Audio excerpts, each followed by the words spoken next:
Hey, this is Bryce and welcome back to my YouTube channel, Jack of Trades. We're doing another video in our RC10CC build series. This video features some first runs with the car as well as 10 of our upgrades that we've made to the car since it's out of the box build. So before I get into the video, I'd like to give a shout out to Eddie. Eddie, you know who you are. I have my kids tell their friends about the YouTube channel and then they subscribe, and I appreciate that.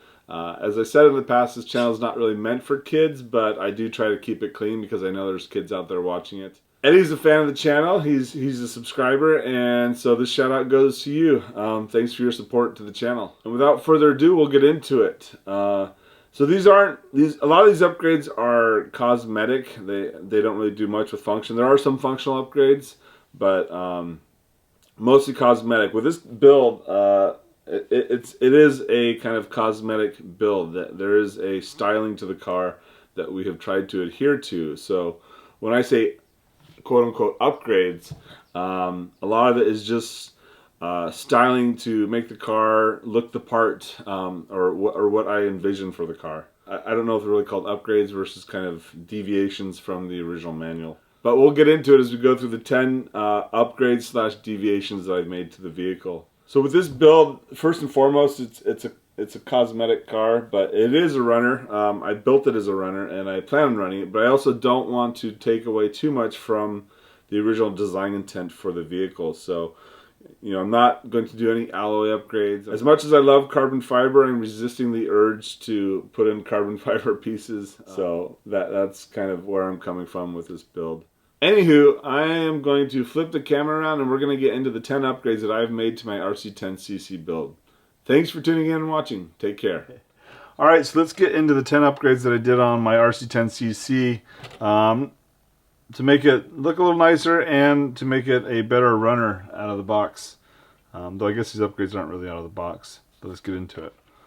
So number one is a bearing kit. So I went ahead and used a Team Fast Eddie bearing kit on this car because I was going to run it and I didn't want to have the bushings. So we've got bearings in the wheels and bearings in the gearbox. The Bellcranks don't support bearings, though you can buy aftermarket Bellcranks that do take bearings if you want to. And number two on my list of upgrades are front axle shims. So I don't know if it's just the difference between bearings and bushings or if they just leave a lot of room on the front axles, but there was quite a bit of slop when I had the wheels mounted. So I went ahead and shimmed between the bearing and the steering knuckle to take out that slop. There's still quite a bit of slop in the steering, but you know, it's a 40-year-old design and I didn't really want to mess around with it too much because I didn't want to take away from the styling of the car. So I'm not planning on putting aftermarket Bellcranks in just because I like the clear parts on this car. And number three on my list for changes to the car are the painted decals on the body. So because it's a clear body, I felt like the decals, if you use the stickers, would show up a little bit too easily. You'd see the outline of the cutout. So to make my life a little bit harder, I went ahead and painted the body where the decals are painted features. This is kind of my first attempt at an RC10 body. There's lots of things I would do differently. There's not a lot of, well, I don't think I looked hard enough, but I was having a hard time finding kind of guidance on the lines and where things go. And so I kind of have mistakes where I would definitely do things differently. I guess one thing I'd do differently is I would mask off the windows so that I could paint them with a tint. So do like a window tint on the mask. These curves around the back of the body are actually supposed to kind of follow this line. They're supposed to come up here, so I kind of missed that detail. These curves here are actually supposed to stop at the side panel where it's flat, but I put on this text first. I didn't really pay attention to where that was located longitudinally, and so I had to kind of bring that curve a little bit more forward on the car than I wanted to. So doing it again, I would have that curve kind of start on this face and go back, and then have that text start a little further back. And the other major thing that I would change is the location of the AE logo on the front here. I think as a decal they have this as one piece like this, and so I kind of maintained that relationship and just thought, okay, I'll just punch a hole through it, and that was fine. But then I saw other bodies where they actually move the logo up, which makes a lot more sense.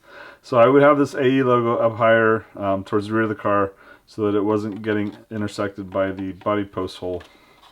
And that is pretty much it as far as what I would do differently. I think the body came out pretty good. I would also mask off these lines. I added additional black lines for detailing the some of the body panels within the car, because normally these are left blank.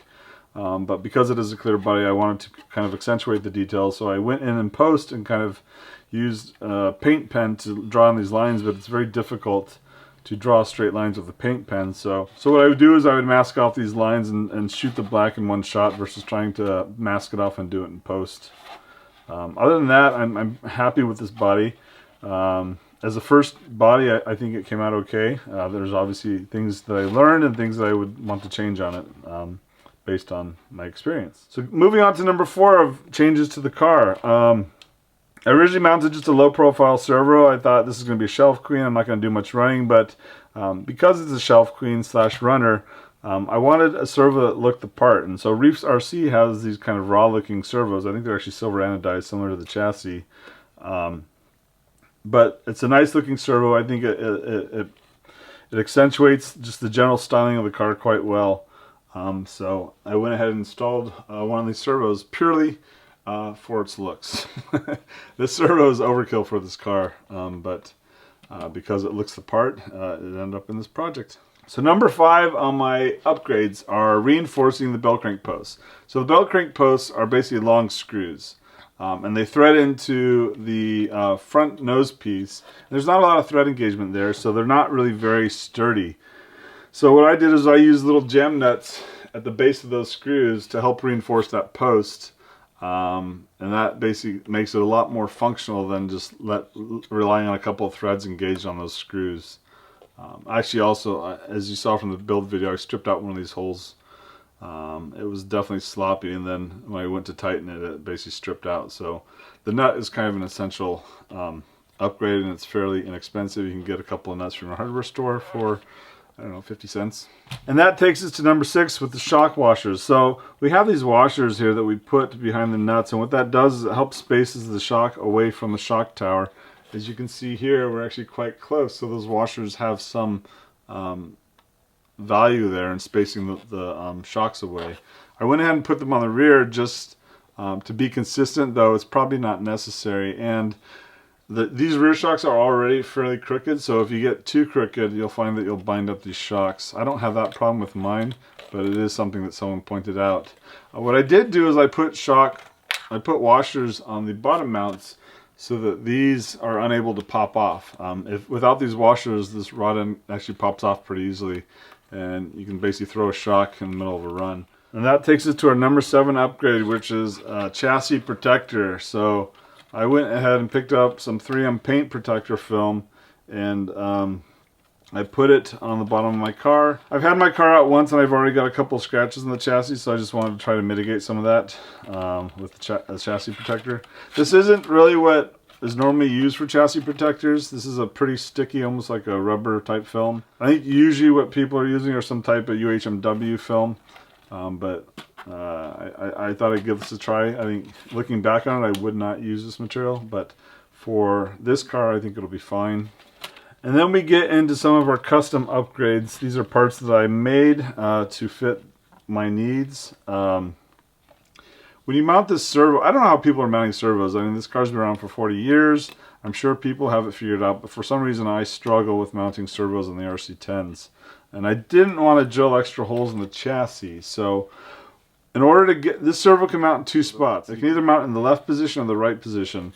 The left position holes actually match a standard size servo, but in the left position it creates some weird geometry between your servo arm and your bell crank where you're either scraping across the servo or you have to put bends in it to get around it or whatever. You can't mount it to the far right because those holes are actually shorter. Anyways, those holes don't actually work in line, so what you end up doing is installing the servo crooked, so if you mount it diagonally, it gives you good geometry between your servo arm and your bell crank. And that's how I had my servo mounted originally, but to me it kind of looks sloppy.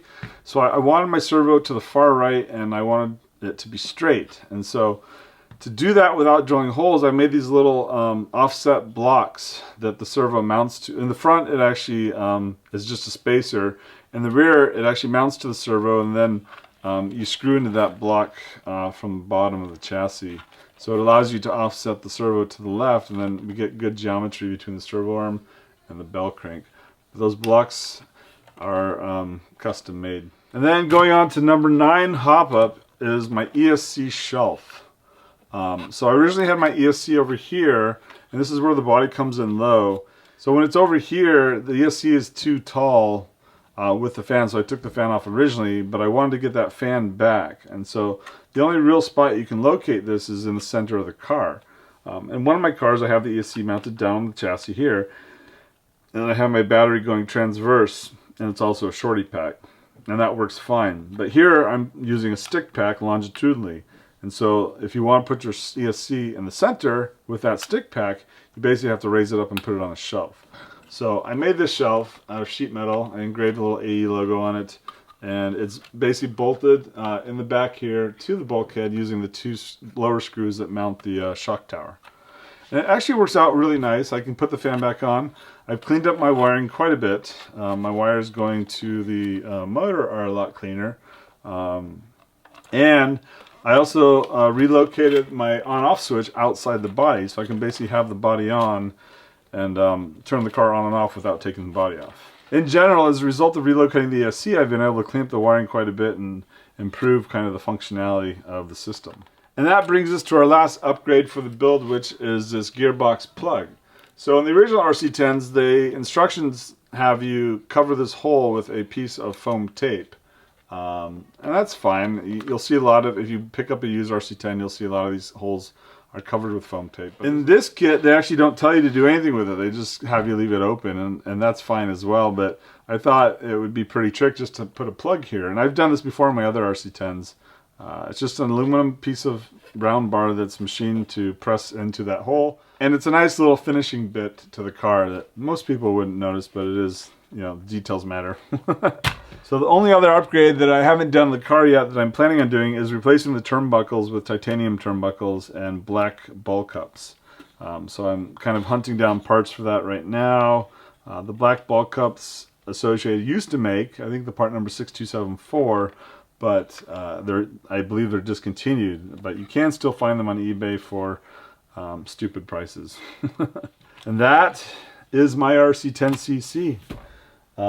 Thanks for tuning in and watching. Take care. Bye.